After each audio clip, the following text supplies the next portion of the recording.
All right. Hello' everyone, আই hope আপোনালোক আটাই ভালে আছে আৰু নিশ্চয় পঢ়া শুনা কৰি আছে। আমাৰ এই যিকেইটা ক্লাছ আছিল কনচেপ্ট ক্লিয়াৰিং ক্লাছ বুলি, ইয়াৰে আগতে আমি 5টা ইয়াৰে এইটো চিৰিজৰ ক্লাছ আমি অলৰেডি আমাৰ চেনেলত ৰিলিজ কৰিছো আৰু আই হোপ আপোনালোকে ভাল পাইছে। কাৰণ যিহেতু কমেণ্টছখিনি মই চেক কৰি আছিলো, কমেণ্টছত ৰেছপন্স ভাল আছিল, গতিকে মই ধৰি লৈছো যে আপোনালোকে ভাল পাইছে আৰু ইয়াতে যিখিনি কনচেপ্ট দি থকা হৈছে একচুৱেলি এইখিনি আপোনালোকৰ কাৰণে বহুত কামত আহিব পৰা কিছুমান কনচেপ্ট। কাৰণ ভাবকচোন যদি 15 মিনিট বা 20 মিনিটৰ ছেশ্যন এটা চাই পেলাই অনলি ইয়াতে আপোনালোকে নতুন নতুন কনচেপ্ট কিছুমান পাই আছে, যিখিনি আপোনালোকৰ যিকোনো পৰীক্ষাৰ কাৰণে কামত আহিব পাৰে, যিটো কেৱল এটা এক্সাম অৰিয়েণ্টেড নহয়, সকলো ধৰণৰ এক্সামৰ কাৰণে আপোনালোকৰ ওভাৰঅল যিটো গ্ৰামাৰৰ বেছ সেইটো ইম্প্ৰুভ কৰি গৈ আছে। গতিকে সেই বস্তুটো কেনেকে আপোনালোকে বেয়া পাব পাৰে, তেনেকুৱা এটা কথা, বা সেই বস্তুটো আপোনালোকে শ্বেয়াৰ কৰিলে আপোনালোকৰ কিমান লাভ হ'ব, বা বেলেগেও যেতিয়া পাব তেতিয়া আপোনালোকক ফিডবেক দিব নিশ্চয়। সেই বস্তুটো মই জানিব বিচাৰিছো, মানে সেইটো মোৰ ফালৰ পৰাই এটা এক্সপেৰিমেণ্ট আছিল যে যেতিয়া এই ধৰণৰ কনচেপ্ট বিলাক দিয়া যায় মই জানিব বিচাৰিছো আচলতে চবে কেনেকুৱা ফিল কৰে। গতিকে আহক বাকী কথা বাদ দিওঁ, পিছত বাকী কথাবিলাক পাতি থাকিম। আজি পাৰ্ট 6টো আৰম্ভ কৰিম। পাৰ্ট 5লৈকে নিশ্চয় আপোনালোকে চাইছে, যদি নাই চোৱা ইয়াৰে পিছত চালেও কোনো প্ৰব্লেম নাই, কাৰণ কনচেপ্ট বিলাকৰ মাজত কণ্টিনিউটি ইমান বেছি নাই, এটা দুটা থাকিবই। চ' সেইখিনি বস্তু পিছত চাই ললেও হৈ যাব। আহক আজিৰ পাৰ্টটো আৰম্ভ কৰো। আপোনালোক আটাইকে স্বাগতম জনাইছো ইকুহি পাঠৰ আন এটা ভিডিঅ'লে। নমস্কাৰ, মই ইমান আপোনালোকৰ ইংলিছ টিচাৰ আৰু আপোনালোকে পঢ়ি আছে কনচেপ্ট ক্লিয়াৰিং ক্লাছ, য'ত আমি অলমষ্ট ডেইলি, সদায় নহয় বাৰু, কিন্তু অলমষ্ট আমি ডেইলি বেচিছত বুলিয়ে ক'ব লাগিব, কিছুমান নতুন নতুন ছেশ্যন আনি আছো with a few new concept. গতিকে আজি যিখিনি কনচেপ্ট অনা হৈছে এইখিনি চাবলৈ ট্ৰাই কৰিব। আমাৰ প্ৰথম এমচিকিউটোৰ ফালে গৈছো। প্ৰথম কুৱেশ্যনটো কি দিয়া আছে, she not only completed the project. ঠিক আছে, চ' আমি এটা বস্তু জানো, যেতিয়া পেয়াৰ দিয়া যায়, পেয়াৰ দিয়া গ'লে আমাৰ কি থাকে, এইডাৰ অৰ নেইডাৰ নৰ এনেকুৱা কি থাকে, কোৰিলেটিভ কনজাংচন থাকে। ঠিক তেনেকে আমি কি কৰো, যেতিয়া এটা ক্লজত আমি কি দিওঁ, নট অনলি দিওঁ, নট অনলি দি পেলাই এইফালে কি লিখো আমি, ক্লজ 1 দিওঁ, হয়নে, ক্লজ 1, তেতিয়া আমি তাৰে পিছৰ ক্লজটো এড কৰোতে কি দিওঁ, বাট অলছো দিওঁ। ঠিক আছে, বাট অলছোৰ পিছত দিয়া যায় ক্লজ 2। ঠিক আছে, নট অনলি বাট অলছো আমি এড কৰি দিওঁ, এইটো কথাটো চবে জানে। চ' ইয়াতে আমি প্ৰথম বস্তু কি চেক কৰিম, যে নট অনলিৰ লগত থকা পিছত তাৰে পিছৰ ক্লজটোত বাট অলছো দিছে নে নাই। চ' not, she not only completed the project but also, yes, ইয়াতে দিয়া হৈছে but also presented it। ঠিক আছে, গম পালো। তাৰ পিছৰখিনি চাওঁ, and was answering the queries raised by the board members। ইয়াতে আৰু এটা দিছে no error, ইয়াতে ভুল আছে নে নাই আমি চাম। চ' ইয়াৰে আগৰ যিটো আমি পাইছিলো, কি পাইছিলো, ইয়াৰে আগৰ ক্লাছটোত আমি এটা কনচেপ্ট পাইছিলো, সেই কনচেপ্টটো মনত পেলাবলৈ ট্ৰাই কৰকচোন। কনচেপ্টটো আছিল কিহৰ, প্যাৰেলেল স্ট্ৰাকচাৰ। ঠিক আছে, কি আছিলে, আইডিয়াটো আছিল প্যাৰেলেল স্ট্ৰাকচাৰ। চ' আমি কি পাইছিলো, আমি এনেকে পাইছিলো যে যদি জেৰাণ্ডৰ হয় তেতিয়াহ'লে জেৰান প্লাছ জেৰান, হয়নে, জেৰান প্লাছ জেৰান, এনেকে হয়, এনেকে নহয় জানো। চ' এটা জেৰান হলে বাকী কেইটাও কি হ'ব লাগে, জেৰান হ'ব লাগে। এটা যদি ইনফিনিটিভ হয়, ইনফিনিটিভ হয় তেতিয়াহ'লে বাকী কেইটাও কি, ইনফিনিটিভ। আকৌ তাৰ পিছৰটো কি হয়, ইনফিনিটিভ হয়। এনেকে আমি পোৱা নাছিলো জানো, য়েছ আমি পাইছিলো, আমি পাইছিলো। চ' এতিয়া আমি কিহত মন দিম, এই যিটো কনচেপ্ট আছিলে এই কনচেপ্টটোৰ ওপৰত বেছ কৰি আমি ইফালে মন দিম যে ইয়াতে কি কৰা হৈছে, she not only completed the project, কি ফৰ্ম ইউজ কৰিছে, ভাৰ্বৰ ছেকেণ্ড ফৰ্ম ইউজ কৰিছে, V2। দ্যাট মিনছ আমি গম পালো এইটো কি টেন্স হয়, পাষ্ট ইনডেফিনিট টেন্স, হয়নে নহয়, পাষ্ট ইনডেফিনিট টেন্স। চ' একেটা টেন্সতে এড হৈ যাব নে নাযায়, যাব। বাট অলছৰ পিছত কি প্ৰেজেন্ট কৰা হৈছে, ইয়াতেও প্ৰেজেন্টেড যিটো দিছে এইটো এটা V2 হয়, একে হয়। V2 মানে ইয়াতেও পাষ্ট ইনডেফিনিট আহিছে। দেন তাৰ পিছৰ যিটো ক্লজ আছিলে, তাৰ পিছৰ যিটো ফ্ৰেজ আছিলে, এইটোত কি হৈ গ'ল, এণ্ড ৱাজ আনচাৰিং কৰি যে দিলে, এইটোতো V2 নহয়, এইটো কি হয়, পাষ্ট কণ্টিনিউয়াছ টেন্সৰ এটা ষ্ট্ৰাকচাৰ। আমি গম পালো যে ইয়াত কি ষ্ট্ৰাকচাৰ ফলো হৈছে, পাষ্ট কণ্টিনিউয়াছ টেন্সৰ ষ্ট্ৰাকচাৰ। গতিকে এটা কথা মনত ৰাখিব, প্যাৰেলেল ষ্ট্ৰাকচাৰটো it's not only, not merely about gerund or infinitive, ইয়াতে কি থাকিব লাগিব, টেন্স ষ্ট্ৰাকচাৰো থাকিব। কি থাকিব, টেন্স ষ্ট্ৰাকচাৰ বা টেন্স ফৰ্মৰ কথা মই কৈছো, টেন্স ফৰ্মৰ কথা কৈছো। চ' টেন্স ফৰ্মত যদি আমি গুৰুত্ব দিওঁ তেতিয়াহ'লে কি হ'ব, এটা যদি পাষ্ট ইনডেফিনিট হৈছে, নেক্সটটো কি হ'ব, নেক্সটটো হ'ব আপোনাৰ পাষ্ট ইনডেফিনিট। ঠিক আছে, আৰু তাৰ পিছৰটো কি হ'ব, পাষ্ট ইনডেফিনিটে হ'ব, মনত থাকিব। চ' ইয়াত কেৱল পাষ্ট ইনডেফিনিট নহয়, মানে পাষ্ট ইনডেফিনিটটো মই এটা জাষ্ট উদাহৰণ হিচাপে দিছো। যদি প্ৰেজেন্ট ইনডেফিনিট থাকে গোটেইকেইটা প্ৰেজেন্ট ইনডেফিনিট হ'ব, যদি এটা পাষ্ট কণ্টিনিউয়াছ থাকে গোটেইকেইটা পাষ্ট কণ্টিনিউয়াছ হ'ব। চ' এইটোকে কি বুলি কয়, প্যাৰেলেল ষ্ট্ৰাকচাৰ বুলি কয়। চ' ইয়াৰে আগৰ ক্লাছটোত আমি প্যাৰেলেল ষ্ট্ৰাকচাৰটো অকনমান বেলেগ হিচাপে ফলো কৰিছিলো, আৰু আজিৰ ক্লাছত আমি অলপ বেলেগ হিচাপে ফলো কৰি আছো, কাৰণ ইয়াতে টেন্সৰ ফৰ্ম লৈ আনিছে। ঠিক আছে, ইয়াতে কি হৈ আছে যে tense are not the same, ঠিক আছে। ইয়াতে কি হৈছে tense are not the same and সেই কাৰণে কি হৈ আছে hence no প্যাৰালাল structure found.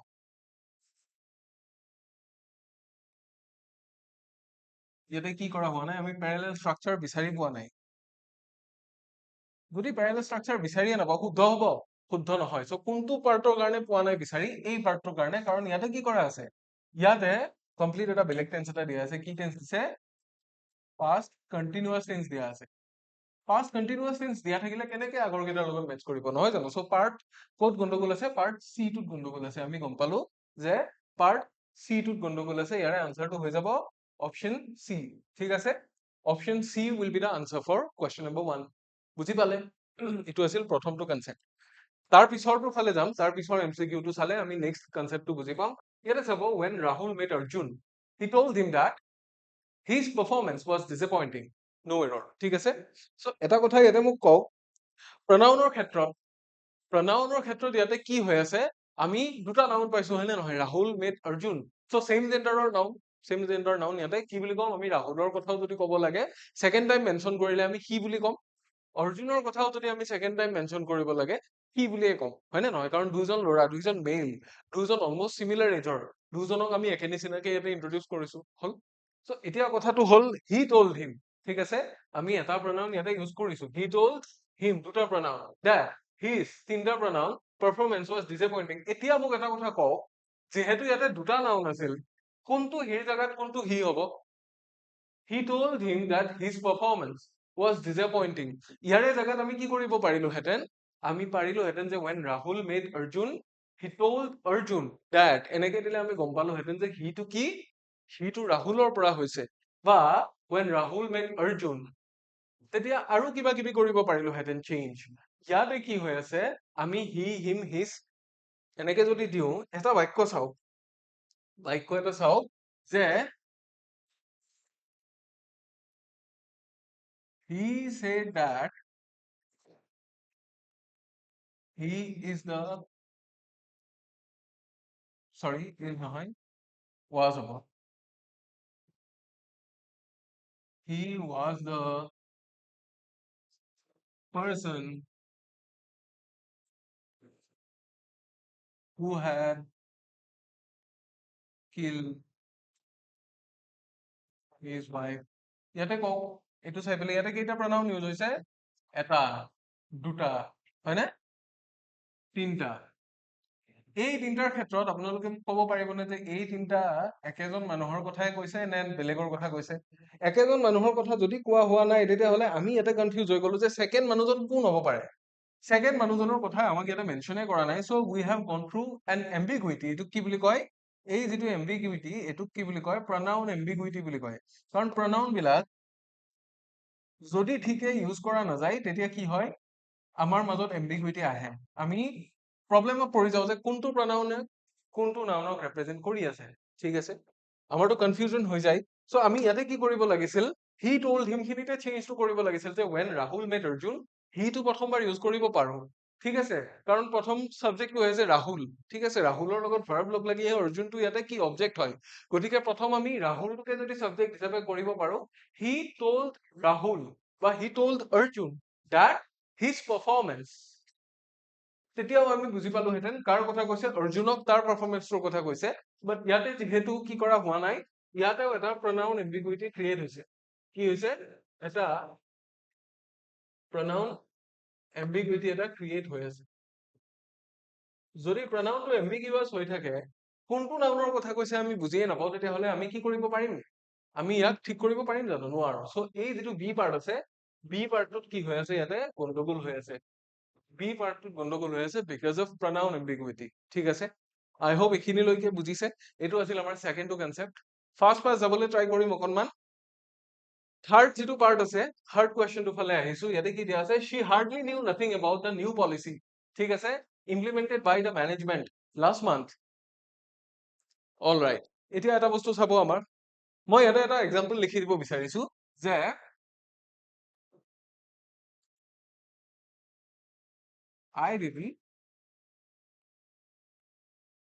I didn't tell him nothing.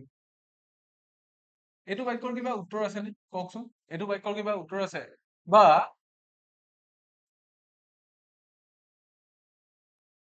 he didn't know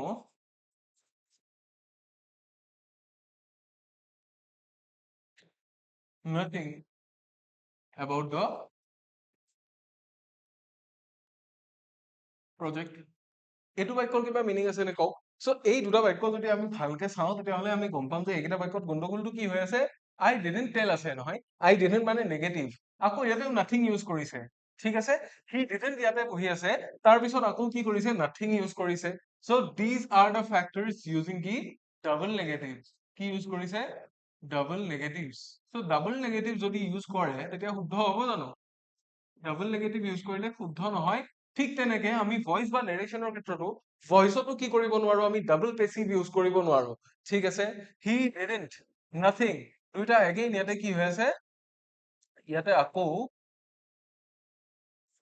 double নেগেটিভছ আকৌ হৈ আছে হয়নে ডাবল নেগেটিভছ হৈ থাকিলে বাক্যটোৰ মিনিংটো কাৰেক্টলি নোলায় এণ্ড ডাবল নেগেটিভছ দিলে বাক্যটো টেকনিকেলি ৰং হৈ যায় গতিকে আমি যদি আমাৰ এমচিকিউটো চাওঁ ভালকে ইয়াতে যিটো এমচিকিউ দিয়া আছিল সি হাৰ্ডলি নিউ ঠিক আছে হাৰ্ডলিটোৱে কি কৰে hardly is a negative word কি ৱৰ্ড হাৰ্ডলি এটা নেগেটিভ ৱৰ্ড কিহৰ কাৰণে কি বুজায় হাৰ্ডলিয়ে অলমষ্ট নেগেটিভ বুজায় তাৰমানে এইটো নোহোৱাৰ নিচিনা তো ইয়াতে আকৌ এটা কি ব্যৱহাৰ হৈছে এগেইন ইয়াতে নেগেটিভ এটা ৱৰ্ড ব্যৱহাৰ হৈছে তো এইটো কি হ'ব হাৰ্ডলি নিউ এনিথিং হ'ব লাগিছিল ঠিক আছে কি হ'ব লাগিছিল অলৰেডি নেগেটিভ এটা বহি আছে নে নাই বহি আছে she hardly সেইকাৰণে আমি কি দিব লাগিছিল she hardly knew nothing নিদি পেলাই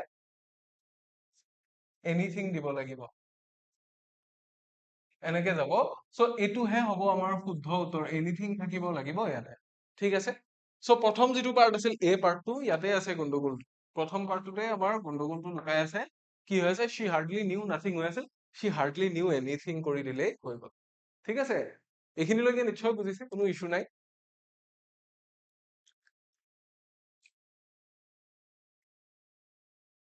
ওকে ইয়াৰে পিছৰ কনসেপ্ট কিটা ল'বলৈ ট্ৰাই কৰিব এই যেটো কোৱেশ্চন দিয়া আছে এইটো চাব the speaker explained the topic very clear and concise during the seminar ইয়াতে কি গণ্ডগোল আছে মোক কওক একদম সিম্পল হয় ভেৰি তাৰমানে কি হয় আমাৰ বেসিক যিখিনি কমন সেন্স আছে আমি সেইখিনি লগাই পেলে এই বস্তুটো কৰিব পাৰো the speaker explained the topic very clear and concise during the seminar held at the university ঠিক আছে বুজিলো the university হ'ব নে ইয়াতে the university হ'ব কাৰণ এখনে ইউনিভাৰ্সিটিৰ কথা ইয়াতে কৈছে তাতে এখন সেমিনাৰ হৈছিলে আৰু সেমিনাৰত কোনে কৈছে স্পিকাৰ এজনেই স্পিকাৰ আছিলে ঠিক আছে সো এক্সপ্লেইন কৰা হয় এতিয়া মোক এটা কথা কওক explain what part of speech is explain এক্সপ্লেইনটো যদি আমি চাওঁ পাৰ্ট অফ স্পীচ হিচাপে ই কি হয় ই এটা ভাৰ্ব হয় হয়নে নহয় সো ইয়াক যদি কিবা ফলো কৰে কিবা এনেকুৱাই ফলো কৰিব লাগিব নাইসলি হয়নে ৱেল তাৰপিছত কি থাকিব নতুবা প্ৰিচাইজলি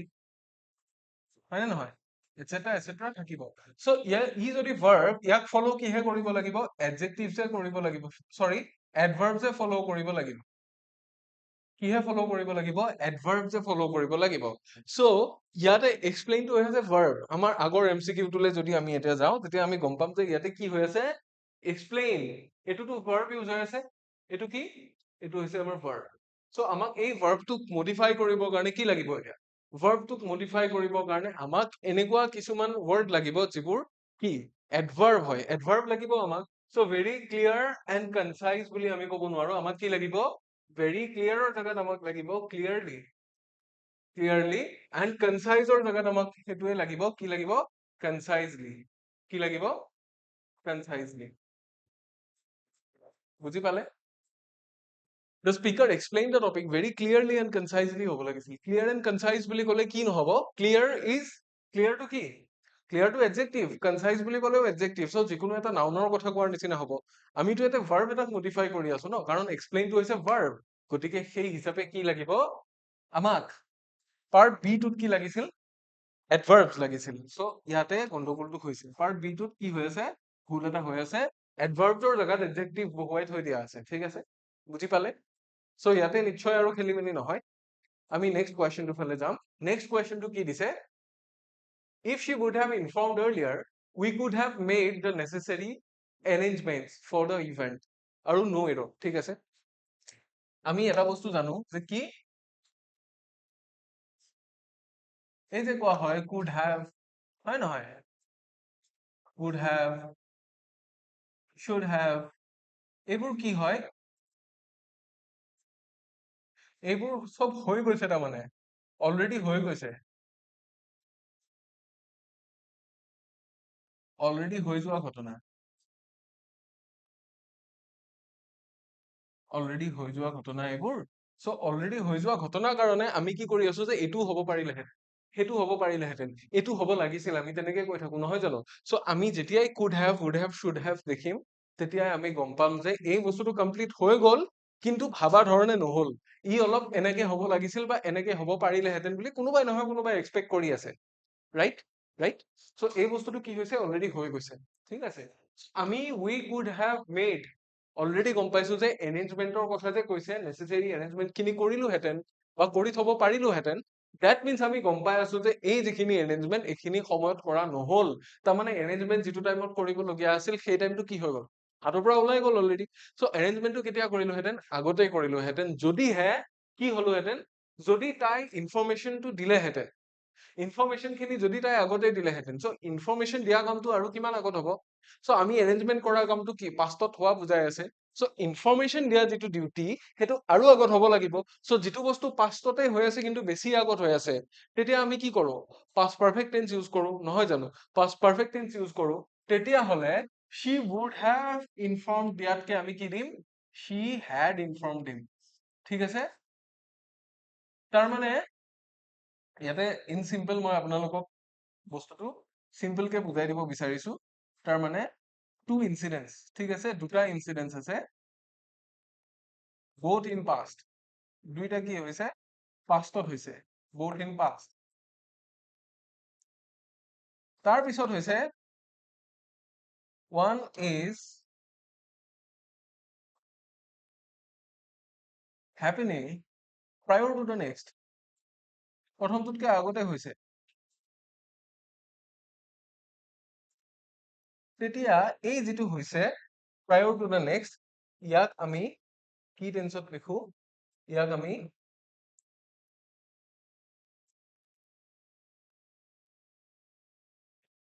we write it in past perfect tense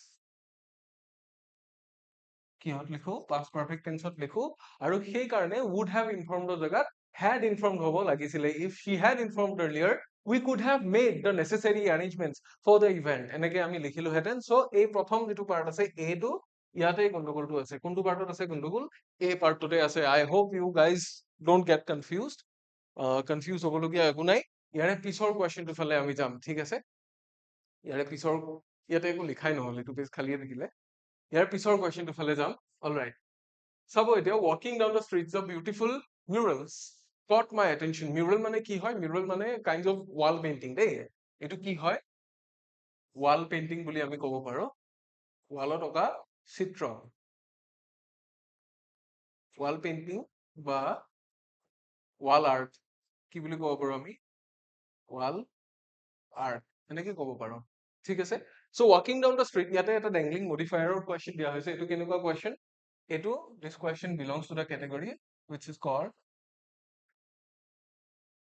dangling modifier dangling কিয় বেলেগ এটা জায়গাত দিয়া যায় তাৰমানে যেটো বস্তু যত থাকিব লাগে তাত দিয়া নাযায় বেলেগ এটা জায়গাত দিয়া যায় so this is called dangling modifier so walking down the street so ইয়াতে যদি আমাক specifically subject এটা দি নিদিয়ে ডাইৰেক্ট জেনেৰেলি আৰম্ভ কৰে বা walking down the street তেতিয়া আমি বুজি পাম যে ইফালে যেটো দিয়া আছে তাৰে পিছৰ ক্লজটোত যেটো আহে প্ৰথম হেতুৱে subject so walking down the streets the beautiful murals caught my attention instantly ঠিক আছে এতিয়া কি হ'ব প্ৰবলেমটো ক'ত হৈছে জানে ইয়াতে যদি আমি এনেকে লিখো বাক্যটো এই যে বিউটিফুল মুৰেলছৰ কথা আমি লিখিলো এইকেইটাহে যেন সাবজেক্ট আছিল এনেকুৱা হৈ যাব মিনিংটো কি হৈ যাব এইকেইটাহে যেন সাবজেক্ট আছিল এই ৱালৰ ছবিখনহে যেন সাবজেক্ট আছিল সিহঁতে মোৰ মাইণ্ডটো টানি লৈ গ'ল তেনেকুৱা হ'ব বাট সেইটো বস্তু পেছিভলিহে হৈছে হয় নে নহয় সেইটো বস্তু ডাইৰেক্টলিটো হোৱা নাই ইনডাইৰেক্টলি হৈ আছে ৰাইট মোৰ নজৰ কিয় টানিব পাৰিছে because they R very beautiful right So ইয়াতে মই কি কৰিব লাগিব, walking down the street ৰ সলনি মই কি কৰিব লাগিব, the beautiful murals caught my attention, বাক্যটো দুটা জাগাত মই সলনি কৰিব পাৰো। ঠিক আছে, walking down the street I got to see the beautiful murals, এনেকেও দিব পাৰো, নতুবা while walking, when